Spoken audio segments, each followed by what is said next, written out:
Praise the lord. యేసుక్రీస్తు వారి అతి శ్రేష్టమైన నామములో అందరికీ నా శుభాభివందనాలు తెలుపుతున్నాను. అందరికీ మట్టల ఆదివార శుభాలు తెలుపుతున్నాను. Happy palm Sunday to each and everyone. మరి యొక్క పామ్ సండే మట్టల ఆదివార దినమున దేవుడు మనందరినీ సమకూర్చి ఆయన ఆలయానికి నడిపించినందుకు దేవునికి లెక్కలేని వందనాలు. Praise the lord. మరి ఈ వాక్యం చదువుతుంటే దేవుడు నాతోని కూడా అనేక విధములుగా మాట్లాడాడు. నిజమే, యేసుక్రీస్తు ప్రభుల వారు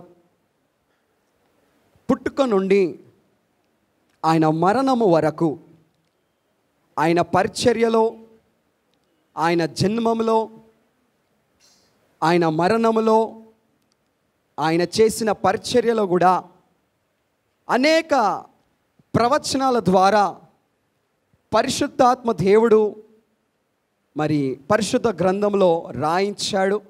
ఆ ప్రవచనాలను నెరవేర్చాడు. యేసుక్రీస్తు ప్రభుల వారు జన్మించక ముందే యెషయా ప్రవక్త ఆయన గురించి ప్రవచించాడు. యెషయా 9:6 మనకు ఏలయనగా మనకు శిశువు పుడతాడు, మనకు కుమారుడు అనుగ్రహింపబడతాడు, ఆయన భుజముల మీద రాజ్యభారముండును, ఆశ్చర్యకరుడు, ఆలోచనకర్త, బలవంతుడైన దేవుడు, నిత్యుడగు తండ్రి, సమాధానకర్త అని అతనికి పేరు మరి పెట్టాడు కదా. నిజమే, అలాంటి ప్రవచనాలు యేసుక్రీస్తు ప్రభుల వారి గురించి ఎన్నెన్నో ప్రవక్తలు ప్రవచించారు. మరి ముఖ్యంగా ఆయన పరిచర్య గురించి కూడా మరి అనేక ప్రవక్తలు మరి ప్రవచించినట్లు మనము లేఖనాలలో మనము చూసాము, మనము చదువుకున్నాం. ఆ ప్రవచనాలన్నీ యేసుక్రీస్తు ప్రభుల వారు నెరవేర్చాడు కూడా. హల్లెలూయా. చూడండి, మరి ముఖ్యంగా ఆయన నెరవేరుస్తుంటే, ఆయన అద్భుత కార్యాలు చేస్తుంటే, ఆయన చేయుచున్న పరిచర్యను చూసి అసూయపడ్డారు అక్కడున్న యూదా మతం పెద్ద నాయకులు, అదేవిధంగా పరిసయ్యులు, సద్దుకేయులు, శాస్త్రులు, అక్కడున్న రోమా సైనికులు కూడా ఆయన పరిచర్య చేయుచుండగా అనేక విధములుగా ఆయనను శోధించారు, హింసించారు. ఆయన పరిచర్య చేయకుండా ఆపాలని కూడా ట్రై చేశారు. కానీ యేసుక్రీస్తు ప్రభుల వారు మాత్రము ఆ ప్రవచనాలన్నీ నెరవేర్చారు. హల్లెలూయా. ఏవైతే ప్రవక్తలు పలికారో ఆ ప్రవచనాలు అవన్నీ కూడా మరి నెరవేర్చినట్లు మనము చూస్తున్నాము, చదువుకున్నాము, ఎన్నోసార్లు కూడా మనము విన్నాం. చూడండి, ఈ యొక్క మట్టల ఆదివారము యేసుక్రీస్తు ప్రభుల వారు గాడిద ఎక్కి మరి యెరూషలేము పట్టణంలోకి వస్తాడని కూడా ప్రవచించారు. ఎవరో తెలుసా? జకరియా ప్రవక్త. చూడండి, జకరియా 9వ అధ్యాయము 9వ వచనాన్ని మనం చదువుకున్నట్లయితే ఇక్కడ ఎంత చక్కగా ఈయన ఏ విధంగా ప్రవచిస్తున్నాడో మనము విందాం. సియోను నివాసులారా బహుగా సంతోషించుడి, యెరూషలేము నివాసులారా ఉల్లాసముగా ఉండుడి. నీ రాజు నీతిపరుడును రక్షణ గలవాడును దీనుడనై గాడిద పిల్లను ఎక్కి నీ యొద్దకు వచ్చుచున్నాడు. హల్లెలూయా. చూడండి, ఈ ప్రవచనము యేసుక్రీస్తు ప్రభుల వారు పుట్టక ముందే జకరియా మరి ఈ యొక్క ప్రవచనాన్ని యేసయ్య గురించి పరిశుద్ధ గ్రంథంలో రాయించాడు. మరి ముఖ్యంగా ఈ ప్రవచనాల గురించి అక్కడున్న మత పెద్ద నాయకులకు తెలుసు, శాస్త్రులకు తెలుసు, జ్ఞానవంతులకు తెలుసు, సద్దుకేయులకు తెలుసు. కానీ ఈ ధర్మశాస్త్రము, మోషే ధర్మశాస్త్రాన్ని వాళ్ళు చాలా బాగా చదువుతారు. కానీ యేసుక్రీస్తు ప్రభుల వారు చేయుచున్న పనులను మాత్రము వాళ్ళు ఎన్నటికీ ఒప్పుకునేవారు కాదు. నమ్మేవారు కాదు. ఆయన చేసే పరిచర్యను ఎప్పుడూ మరి ఆటంకంగా ఆపేవారు. చూడండి, జకరయ్య ఎంత చక్కగా రాశాడు. సియోను నివాసులారా బహుగా సంతోషించుడి, ఆనందించుడి. యెరూషలేములకు మరి యేసుక్రీస్తు ప్రభుల వారు రాబోతున్నాడు. ఆయన కుమారుడు రాబోతున్నాడు. ఆ రాజు నీతిమంతుడు, రక్షణ కలిగిన వాడు, దీనుడు. ఆయన గాడిద మీద ఎక్కి ఆయన మీ ఎదుటకు రాబోతున్నాడు అని ముందుగాలనే క్రీస్తు శకం 700 సంవత్సరాలు ముందే ఆయన ప్రవశించాడు. చూడండి నా ప్రియ సంగమా, యేసుక్రీస్తు ప్రభుల వారి గురించి పరిశుద్ధ గ్రంథములో 400 ప్రవచనాలు మరి పలికినట్లు మనం చూస్తున్నాము. ప్రవక్తలు ఖాళీ యేసయ్య గురించే 400 ప్రవచనాలు పలికారు. ఆయన జన్మము నుండి ఆయన మరణం వరకు ఆ ప్రవచనాలన్నీ యేసుక్రీస్తు ప్రభుల వారు నెరవేర్చాడు. హల్లెలూయా, హల్లెలూయా. ఆయన లోకరక్షకుడు, నీతిమంతుడు, పాపము లేని నా యేసయ్య. అక్కడ ఆయన పరిచర్యను అడ్డుకుంటున్నారు ఈ ప్రజలు. కండ్లుండి గుడ్డివారుగా నటిస్తున్నారు. చూడండి నా ప్రియ సంగమా, ఈ సమయంలో మనము గమనించినట్లయితే ఇక్కడ గాడిద పిల్లను ఎక్కి ఆయన వచ్చుచున్నాడు అని ఈ యొక్క లేఖనాలలో జకరయ్య రాయించాడు. యేసుక్రీస్తు ప్రభుల వారు ఒక గాడిదని ఎన్నుకున్నాడు. చూడండి, గుర్రాన్ని ఎన్నుకోవచ్చు కదా, లేదా ఒంటని ఎన్నుకోవచ్చు కదా నా రాజు. కానీ ఆయన గాడిదని ఎన్నుకున్నాడు. చూడండి, నా యేసుక్రీస్తు ప్రభుల వారు is the king of kings, is the lord of lords, is an alpha omega, is the beginning and the end. రాజుల రాజు, ప్రభులో ప్రభుడు. ఆయనే మొదటివాడు, కడపటివాడు. ఆయననే అల్ఫా ఒమేగా. ఆయన అనుకుంటే గుర్రాన్ని ఎన్నుకోవచ్చు కదా, కానీ ఆయన గాడిదని ఎన్నుకుంటున్నాడు. చూడండి నా ప్రియ సంగమా, గాడిద విషయంలో మనం ఆలోచించినట్లయితే మరి ఆ కాలంలో గాడిదలు ఎవరింట్లోనైతే ఎక్కువ ఉంటాయో వాళ్ళే ధనవంతులు. అందుకోసమే యోబుకు ఎన్ని గాడిదలు ఉన్నాయి చెప్పాలి? ఎన్ని గాడిదలు ఉన్నాయి? 500. ఎన్ని ఎడ్లున్నాయి? జతగా 500. ఎన్ని ఒంటెలున్నాయి? 3000. ఎన్ని గొర్రెలున్నాయి? 7000. చూడండి, ఆయన ఆస్తి పశువులతోని పోల్చారు. ఎవరింట్లోనైతే గాడిదలు ఎక్కువ ఉంటాయో ఆ కాలంలో వాళ్ళు గొప్పవారు. అందుకోసమే అబ్రహాము కూడా ఇస్సాకును బలిచ్చేటప్పుడు ఆ గాడిదను అక్కడ వదిలిపెట్టేస్తాయని దేవుడు సెలవిస్తాడు. ఒక గొర్రె పిల్లను నువ్వు తీసుకురా అని అంటాడు. ఆ గాడిదని నువ్వు పక్కకు పెట్టేసాయి. చూడండి ఒకసారి నిర్గమకాండము 13వ అధ్యాయము 13వ వచనము. ప్రతి గాడిద తొలి పిల్లను వెల ఇచ్చి విడిపించి దానిని మారుగా గొర్రె పిల్లను ప్రతిష్ఠింపవలెను. గొర్రె పిల్లను ఏం చేస్తున్నాడు? ప్రతిష్ఠిస్తున్నాడు. గాడిదను వదిలేసాయి. చూడండి, అపవిత్రమైనది గాడిద. కానీ యేసుక్రీస్తు ప్రభుల వారు మాత్రము గాడిదను ఎన్నుకున్నాడు. అది అపవిత్రమైనది కదా, కానీ యేసుక్రీస్తు ప్రభుల వారు మాత్రము ఆ గాడిదను ఎన్నుకున్నాడు. బహుశా నువ్వు కూడా అనుకోవచ్చు, అయ్యో నేను ఎన్నో తప్పులు చేస్తున్నాను, ఎన్నో పాపము పనులు చేస్తున్నాను, దేవుడు నన్ను చూస్తలేడా అనుకోవచ్చు.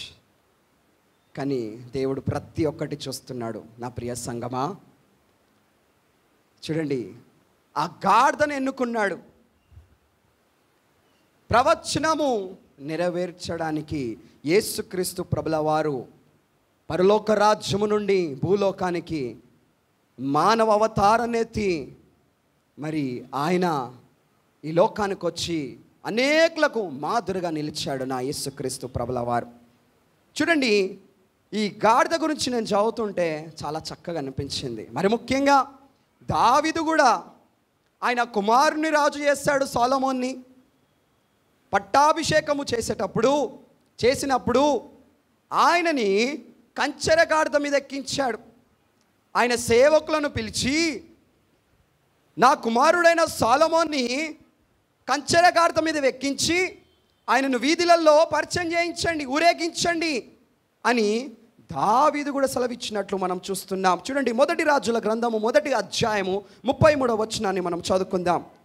అంతటా రాజు, మీరు మీ ఏలిన వాడైన నా సేవకులను పిలుచుకొని పోయి నా కుమారుడైన సొలొమోనును నా కంచెర గాడిద మీద ఎక్కించి గీహోనునకు తీసుకొని పోయి. చూడండి ఎంత చక్కగా పరిశుద్ధాత్మ దేవుడు లేఖనాలలో రాయించాడు.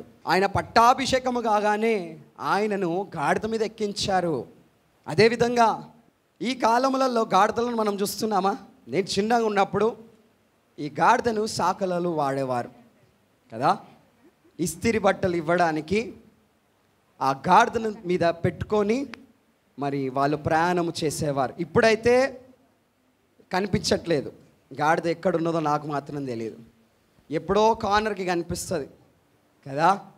కానీ తల్లిదండ్రులు మాత్రం తిడతారు గాడిదిగా కదా. తల్లిదండ్రులు తిడతారు, గాడిద లెక్కలు చెయ్యకు, గాడిద పనులు చెయ్యకు కదా. నోటికి అదే మాట వస్తుంది. ఎస్, కామన్గా అది వస్తుంటుంది. గాడిద లెక్కలు ఎందుకు చేస్తున్నావు? చూసుకుందాం గాడిద ఏ విధంగా ఉంటుందో మనం ఒక్కసారి కొన్ని విషయాలు మనం తెలుసుకుందాం. చూడండి, ఆ కాలంలో రాజులు యుద్ధాలకు వెళ్ళేటప్పుడు గుర్రాలను ఎన్నుకునేవారు. ఆ రాజు ఆ యుద్ధాన్ని ఆపడానికి గాడిదను ఎన్నుకుంటాడు. గమనించండి, ఎందుకంటే ఈ యొక్క గుర్రము పౌరుషము గలది, పొగరు గలది, కానీ గాడిద మాత్రము నెమ్మది గలది. ఆ ఒక్క యుద్ధం ఆపడానికి ఆ రాజు గాడిద మీద ఎక్కి ఆ సిగ్నల్ ఇస్తాడు. ఎవరైతే అపోజిషన్ వాళ్ళు ఉంటారో గాడిదను పట్టుకొని నడుస్తూ మరి ఆ యుద్ధాన్ని ఆపడానికి గాడిదను వాడేవారు ఆ కాలంలో. అదేవిధంగా యేసుక్రీస్తు ప్రభుల వారు మరియమ్మ గర్భంలో ఉన్నప్పుడు మొట్టమొదటి వాహనం ఎక్కింది గాడిదనే కదా. యోసేపు మరియమ్మ గర్భముతోనుంటుంది.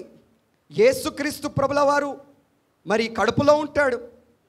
కడుపులో ఉన్నప్పుడు మరి వాళ్ళు గాడిదని వాహనముగా చేసుకొని ప్రయాణము చేస్తారు. చూడండి, మొట్టమొదటి జంతువు ఎక్కింది కూడా గాడిదనే, యేసుక్రీస్తు ప్రభుల వారు. అదేవిధంగా చివరి ఘట్టంలో సిలువ వేయ చివరి ఘట్టంలో కూడా ఆయన గాడిదను ఎక్కుతాడు. అనగా యేసుక్రీస్తు ప్రభుల వారితోని ఈ యొక్క గాడిద కూడా ప్రయాణము చేస్తుంది.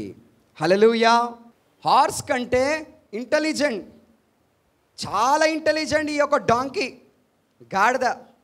మరి ముఖ్యంగా గుర్రము కేజీన్నర తింటే గాడిద మాత్రము 1/2 కేజీ తింటుంది. ఎక్కువ కూడా తినది ఈ యొక్క గాడిద. మరి ముఖ్యంగా ఈ యొక్క గాడిద చెవులు చాలా షార్ప్ ఉంటాయండి, చాలా తేజ్గా ఉంటాయి. ఎడారిలో నిలబట్టి రామ్నగర్లో నిలబడ్డదంటే ఇక్కడ నుండి సంగారెడ్డి 60 కిలోమీటర్లు. అక్కడ ఏదన్నా గాడిద ఒరితే ఇక్కడున్న గాడిదకి వినిపిస్తుంది అక్కడ ఒక గాడిద ఉన్నట్టు.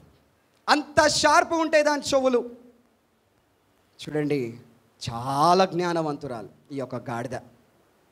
మరి ముఖ్యంగా గుర్రము కంటే చాలా బరువును కూడా మోస్తుంది ఈ యొక్క గాడిద. చాలా బరువైన సామాన్లు కూడా పెట్టుకోవచ్చు, లగేజెస్ కూడా పెట్టుకోవచ్చు, ప్రయాణం చేయొచ్చు ఈ యొక్క గాడిద మీద కూర్చొని. అదేవిధంగా తక్కువ తీసుకుంటుంది, ఎక్కువ ఇస్తుంది. ఏమిస్తుంది అని అంటే పాలిస్తుంది. తక్కువ తింటుంది కానీ ఎక్కువ ఇస్తుంది. ఆ మిల్క్ ద్వారా కోల్డ్ రాదు, కాఫ్ రాదు. నిజమండి. నేను చిన్న ఉన్నప్పుడు మరి గాడిద పాలు అని ఊరుకుంటూ వెళ్ళేవాడు ఒక అమ్మ. గాడిద పాలు ఎందుకు తాగిస్తారమ్మా అంటే, ఇది తాగితే సర్ది రాదు, కాఫ్ రాదు అని ఆ అమ్మగారు చెప్పేది. అనగా గాడిదని ఏ విధంగా ఉపయోగించేవారు చూడండి. అదేవిధంగా గాడిదే ఒక్కసారి అలిగిందంటే చనిపోయేంత వరకు మళ్ళీ నీ ముఖం చూడదు. దానికి నువ్వు చిన్నగా ఉన్నప్పటి నుండి ఆహారం పెట్టండి, పోషించండి, మంచి భోజనం పెట్టండి. కానీ దానికి కోపం వచ్చిందంటే మళ్ళీ నీ ముఖం చూడదు. చచ్చేంత వరకు నీ ముఖం చూడదు, నువ్వు పెట్టింది కూడా తినదు.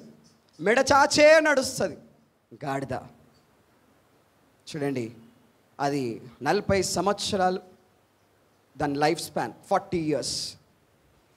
అలాంటి గుణము గాడిదది. అదేవిధంగా ఆహారాన్ని వేస్ట్ చేయదు.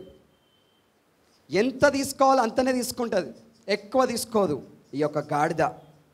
మరి ముఖ్యంగా దానికి ఒక అలవాటు ఉన్నది. ఏం అలవాటో తెలుసా? దాని దగ్గర పోయి తోకను గుంజండి, వెనకలకి వెళ్దంతది, ముంగడికి వెళ్దన్నదండి ఈ యొక్క గాడిద. ఎక్కడికి వెళ్దంతది? వెనుక నుండి ఒక్క కిక్కు కొట్టింది అనుకో, అమ్మ బాబోయ్ కదా, చాలా గట్టిగా ఉంటుంది ఆ కిక్కు కూడా. ఎవరన్నా తిన్నారా ఇక్కడ? ఎవ్వరు తినలేదు, అందరు నవ్వుతున్నారు. హల్లెలూయా. చూడండి, గాడిద విషయంలో మనం ఆలోచిస్తే అది వెనుక నుండి అంతది. ఒక్కసారి అది అలిగినా, కోపం వచ్చినా మళ్ళీ మన ముఖము చూడదు, పలకరించదు, మన దగ్గర కూడా రాదు. చనిపోయేంత వరకు అది అదే విధంగా ఉంటుంది ఆ గాడిద. చూడండి, ఆ గాడిదను దేవుడు ఎన్నుకున్నాడు.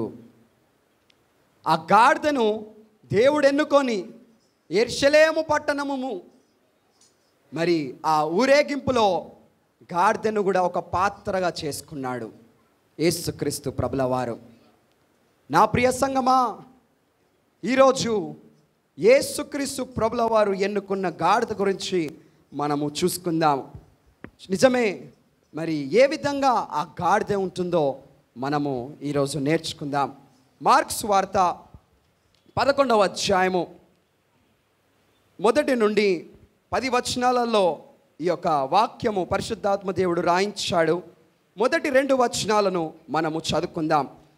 వారు యెరూషలేమునకు సమీపించి ఒలీవల కొండ దగ్గరనున్న బెత్కగే బెతానియా అను గ్రామమునకు వచ్చినప్పుడు ఆయన తన శిష్యులలో 2 చూచి, మీ ఎదుటనున్న గ్రామమునకు వెళ్ళుడి, అందులో మీరు ప్రవేశింపగానే కట్టబడి ఉన్న ఒక గాడిద పిల్ల కనబడును, దాని మీద ఏ మనుష్యుడును ఎప్పుడునూ కూర్చుండలేదు. Praise the Lord. చూడండి, ఈ యొక్క 2 వచనాలలో మనం గమనించినట్లయితే మరి యేసుక్రీస్తు ప్రభుల వారు మరి 2 శిశువులను మరి ఎన్నుకున్నాడు గాడిద విషయంలో. మరి గాడిద విషయంలో ఆయన 2 శిష్యులను ఎన్నుకొని ఆ గ్రామము నుండి ఆయన వస్తున్నాడు. వచ్చుచుండగా ఆయన మరి గ్రామంలో ఉన్న ఆ కట్టబడిన గాడిదను ఆయన చూస్తున్నాడు. ఆయన ఆలోచనలో ఆ గాడిద ఉంటుంది. చూడండి, ఆయన ఆలోచనలో ఆ గాడిద పిల్లను మనం చూస్తున్నాం. నిజమే, మరి యేసయ్య ఆలోచనలో ఆ గాడిద ఉంటుంది. ఆ గ్రామము యొద్ద మీరు వెళ్ళి ఆ గాడిద తీసుకొని రండి అని యేసుక్రీస్తు ప్రభుల వారు 2 శిష్యులతో ఆయన మాట్లాడుతున్నట్లు మనం చూస్తున్నాం. ఆ గాడిద ఏ విధంగా ఉన్నదంటే కట్టబడి ఉన్నది. దాని మీద ఏ మనుషుడు కూర్చోలేదండి. ఆయన ఆలోచనలో ఉన్నది ఆ గాడిద. ఏ మనుషుడు ఆ గాడిద మీద కూర్చోలేదు. ఆ గాడిద మాత్రము కట్టబడి ఉన్నది. నిజమే, మన జీవితాలలో కూడా ఎన్నో కట్లు ఉంటాయి. అప్పు బాధలనే కట్లు, సమస్యలనే కట్లు, వ్యాధులు, శ్రమలు, బాధలు, ఇవన్నీ కట్లే అండి మన జీవితాలలో కూడా.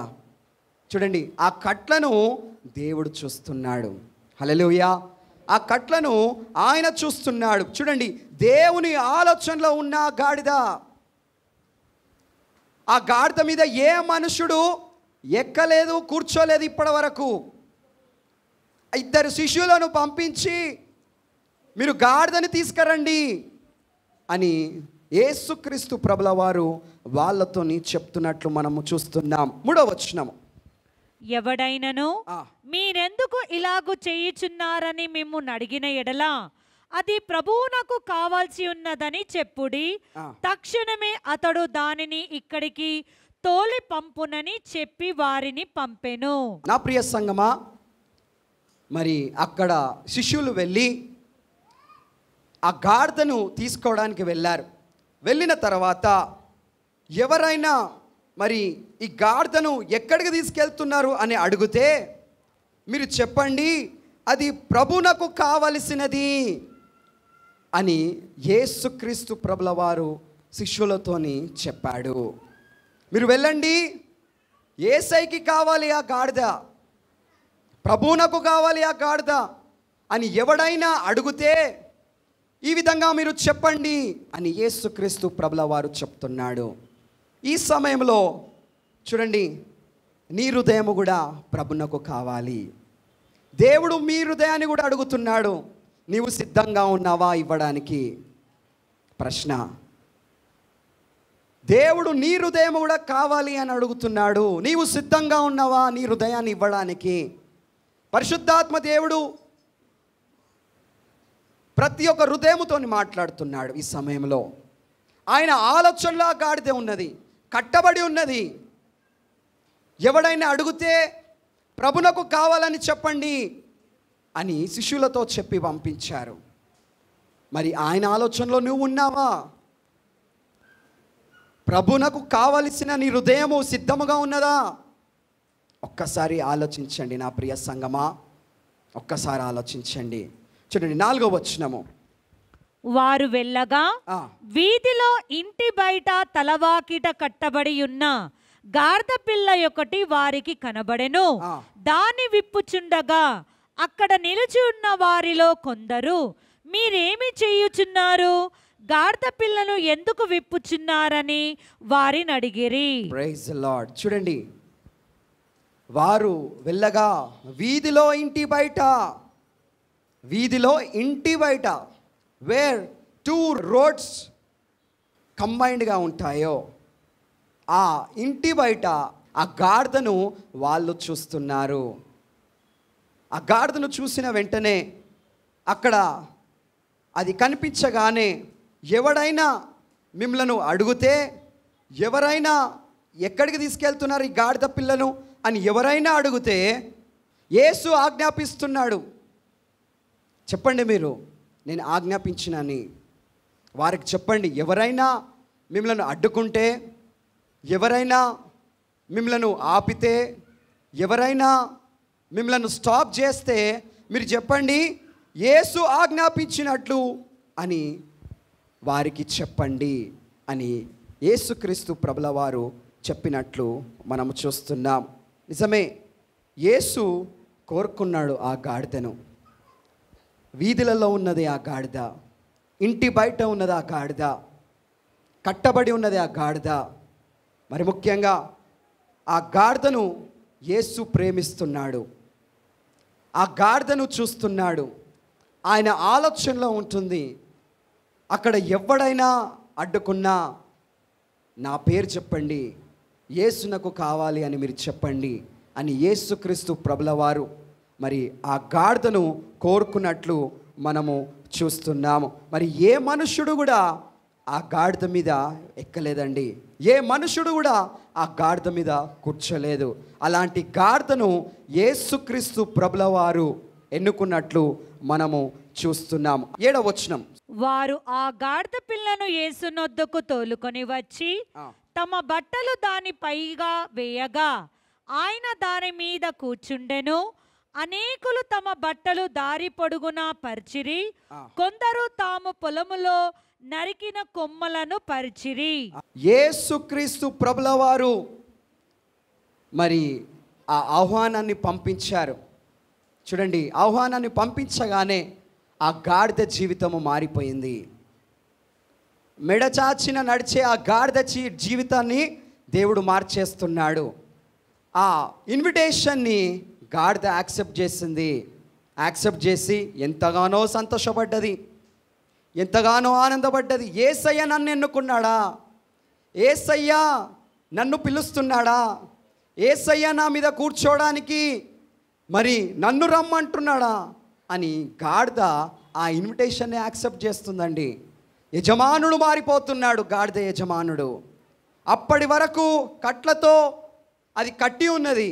ఎప్పుడైతే యేసుక్రీస్తు ప్రభుల వారి దగ్గరికి శిష్యులు తీసుకొస్తున్నారో ఆ కట్లన్నీ విడవబోతున్నాయి. హల్లెలూయా, విడవబడ్డాయి. యజమానుడు మారిపోతున్నాడు, కట్లన్నీ విడవబడుతున్నాయి. సంతోషంగా గాడిద యేసుక్రీస్తు ప్రభుల వారి దగ్గరికి వస్తుంది. హల్లెలూయా. దేవుడు ప్రతి ఒక్క బిడ్డతోని మాట్లాడుతున్నాడు. నీ కట్లు దేవుడు ఈ సమయంలో దేవుడు మరి అవన్నీ తీసేస్తాడని దేవుడు, పరిశుద్ధాత్మ దేవుడు మీతోని మాట్లాడుతున్నాడు. ఎన్ని కష్టాలు, ఎన్ని నష్టాలు, బాధలు, ఇబ్బందులు, ఎన్నో కట్ల ద్వారా మీరు కూడా బాధపడుతున్నట్లున్నారు కదా. నిజమే, ఆయన ఆలయంలోకి వచ్చి ఏడుస్తూ మొరబెడుతున్నారు. దేవుడు ఈరోజు ఆ కట్లనన్నిటినీ విడవబడుతున్నాయని నేను నమ్ముతున్నాను. హల్లెలూయా, హల్లెలూయా. ఆ గాడిదకు మరి యేసుక్రీస్తు ప్రభుల వారి దగ్గరికి రాగానే ఆ గాడిదకు ఘనత వచ్చేసింది.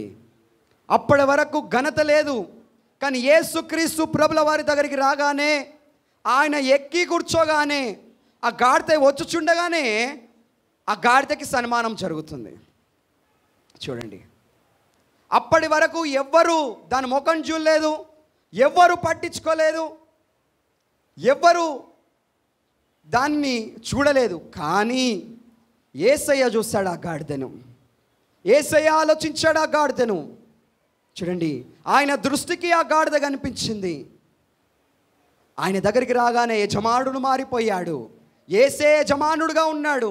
ఆ గాడిదను తీసుకొచ్చుచుండగా అక్కడున్న జనులందరూ దాని ముంగట బట్టలను పరుస్తున్నారు.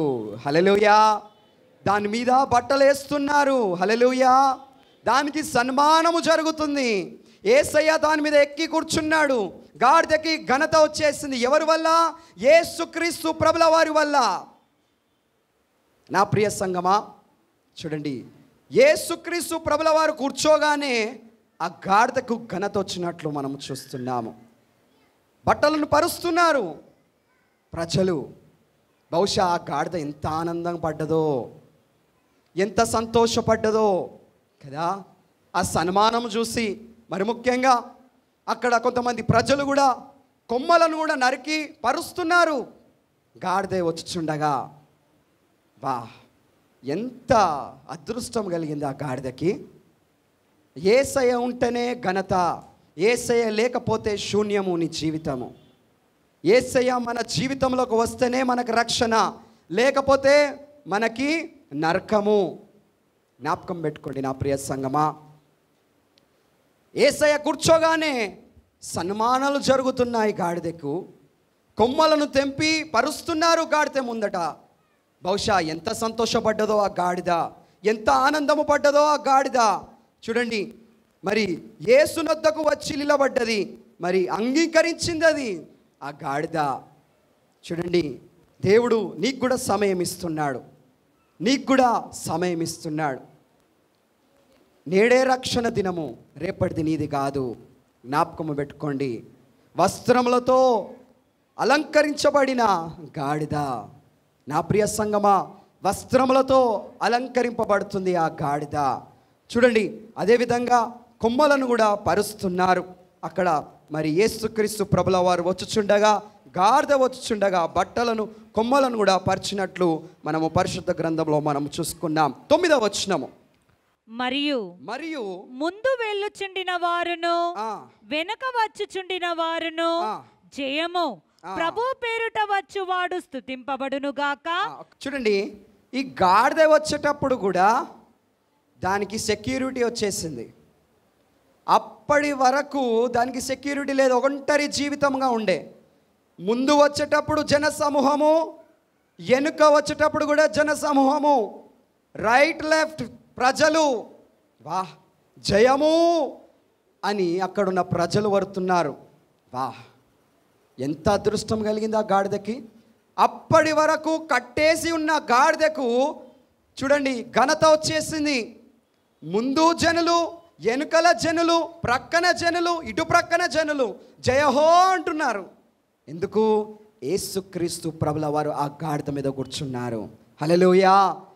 యేసయ్య లేకపోతే నీకు ఘనత లేదు. లోకానుసారంగా ఎన్ని ఘనతలు నువ్వు పొందుకున్నా, ఎన్ని సన్మానాలు నువ్వు చేసుకున్నా, యేసుక్రీస్తు ప్రభుల వారు ఉంటేనే నిజమైన సన్మానము, నిజమైన రక్షణ, నిజమైన ఘనత. హల్లెలూయా. ఆయన లేకపోతే మనము వేస్ట్. చూడండి, ఆ గాడిదకు మరి ఆ గాడిదే మారిపోయిందండి. ఆ ఘనతను చూస్తుంది. ఆ ఊరేగింపులలో అది కూడా చాలా సంతోషపడుతుంది. అక్కడ ప్రజలందరూ జయహో జయహో అని పలుకుతున్నారు. చూడండి 10వ వచనము. వచ్చుచున్న మన తండ్రి అయిన దావీదు రాజ్యము స్తుతింపబడును గాక. సర్వోన్నతమైన స్థలములలో జయము జయము జయము అని ప్రజలు వరుతున్నారు, కేకలు వేస్తున్నారు. హల్లెలూయా, హల్లెలూయా. ఆయన గాడిద మీద వచ్చుచుండగా సర్వోన్నతమైన స్థలములలో జయము జయము అని కేకలు వేస్తున్నారు. వాహ్, ఎంత అదృష్టము గాడిదకి కలిగింది కదా. అప్పటి వరకు గాడిద అంటే ఎవరు పట్టించుకోలేదు, కట్టబడి ఉన్నది. ఎప్పుడైతే ఆ గాడిద మీద యేసుక్రీస్తు ప్రభుల వారు కూర్చోగానే ఆ గాడిదకు ఘనత వచ్చేసింది. సర్వోన్నతమైన స్థలములలో జయము జయము అని కేకలు వేస్తున్నారు. దావీదు రాజ్యము స్తుతింపబడును గాక అని అక్కడ ప్రజలు కేకలు వేస్తున్నారు. చూడండి ఎంత చక్కగా ఈ యొక్క పరిశుద్ధ గ్రంథంలో రాయించబడింది. Cried saying hosanna to the son of David, blessed is that come in the name of the Lord, hosanna in the highest అని కేకలు వేస్తున్నారు. నా ప్రియ సంగమా, ఇదే ప్రజలు కేకలు వేశారు. ఎప్పుడో తెలుసా? సిలువ వేయండి, సిలువ వేయండి, సిలువ వేయండి అని పిలాతు దగ్గర కేకలు వేసినట్లు మనం చూసాము. లాస్ట్ వీక్ మనం నేర్చుకున్నాం కదా పిలాతు జీవితంలో కదా. లాస్ట్ వీక్ మనము ఆ వాక్యాన్ని మనం ధ్యానించాము. చూడండి మత్తయి సువార్త 27వ అధ్యాయము 22వ వచనం 23వ వచనం. అందుకు పిలాతు అలాగైతే క్రీస్తనబడిన యేసుని ఏమి చేతునని వారిని అడగగా సిలువ వేయమని అందరూ చెప్పిరి. ఎవరు ఈ అందరూ? ప్రజలు. అదే విధంగా 23rd verse. అధిపతి ఎందుకు ఇతడు ఏ దుష్కార్యము చేసనని అడగగా వారు సిలువ వేయమని మరి ఎక్కువగా కేకలు వేసిరి. అదే ప్రజలు అక్కడనేమో హోసన్నా ఇన్ ద హైయెస్ట్ అని కేకలు వేశారు. ఇక్కడనేమో క్రూసిఫై హిమ్ అని కేకలు వేస్తున్నారు. ఎవరిని నమ్మినా మనుషులను నమ్మొద్దండి. మారిపోతారు. ముందు ఒక మాట మాట్లాడతారు, వెనుకలో ఒక మాట మాట్లాడతారు. చూడండి నా ప్రియ సంగమా, ఈ సమయంలో పరిశుద్ధాత్మ దేవుడు గాడిదను ఎన్నుకున్నాడు యెరూషలేము పట్టణంకి ప్రయాణము చేయడానికి. ఆ ఊరేగింపులో ఆ గాడిద చూస్తుంది, ఆ పండుగలో ఆ గాడిద చూస్తుంది. దేవుని దృష్టిలో ఆ గాడిదే ఉంటుంది. మరి దేవుని దృష్టిలో ఆ గాడిదను మనం చూస్తున్నాం. దేవుని ఆలోచనలో ఉన్న ఆ గాడిద, దేవుడు కోరుకున్నాడు ఆ గాడిదను. మరి ముఖ్యంగా దేవుడు మరి గాడిద స్థితిగతులనన్నీ మార్చాడు. అదేవిధంగా మరి ఆ గాడిద మీద కూడా ఏ మనుషుడు కూర్చోలేదు.